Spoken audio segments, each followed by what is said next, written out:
fiaigna sika olombelo ino mifampisakana ishashanta fosn'olo ka mampalahelo ategnola mamolo tokony shashana ino mifampisakana ro iabany raha ity azampampivosa amboariny fiaignanao ino mifampisakana ro endriny raha ity azampampiherina fiaignanao zarena sy misy raha vitan'igny raha sy vosaolo sy mahita niaraseny takovorondolo sy misy raha vitan'igny raha sy rongaolo sy mahita niaraseny sy mitovy amin'olo ankoan'igny andeha vosana raha videfakizy kaza miteny zany ankoan'igny andeha rongana raha videfakizy firako bilagna sy mijiko romoko zay ekaro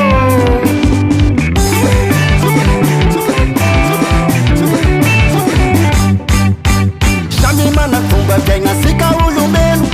ino mifampisakana e sasanta fosn'olo ka mampalahelo ategnola mamolo tokony shashana samy mana fomba fiaigna sika olombelo ino mifampisakana e sasanta fosn'olo ka mampalahelo ategnola mamolo tokony shashana ino mifampisakana ro iabany raha ity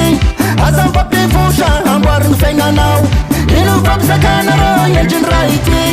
azampampiherina fiaignanao zarena sy misy raha vitan'igny raha sy vosaolo sy mahita niaraseny takovorondolo sy misy raha vitan'igny raha sy rongaolo sy mahita niaraseny sy mitovy amin'olo ankoan'igny andeha vosana raha videfakizy kaza miteny zany ankoan'igny andeha rongana raha videfakizy firako bilagna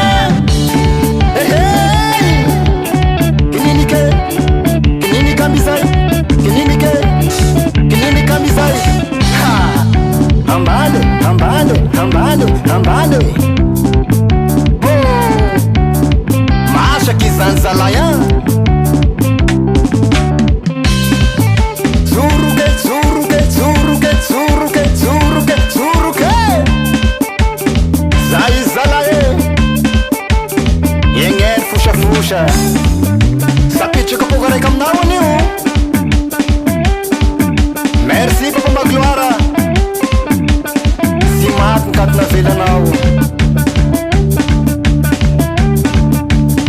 sy misy raha vitan'igny raha sy vosaolo sy mahita niaraseny takovorondolo sy misy raha vitan'igny raha sy rongaolo sy mahita niaraseny sy mitovy amin'olo ankoan'igny andeha vosana raha videfakizy kaza mite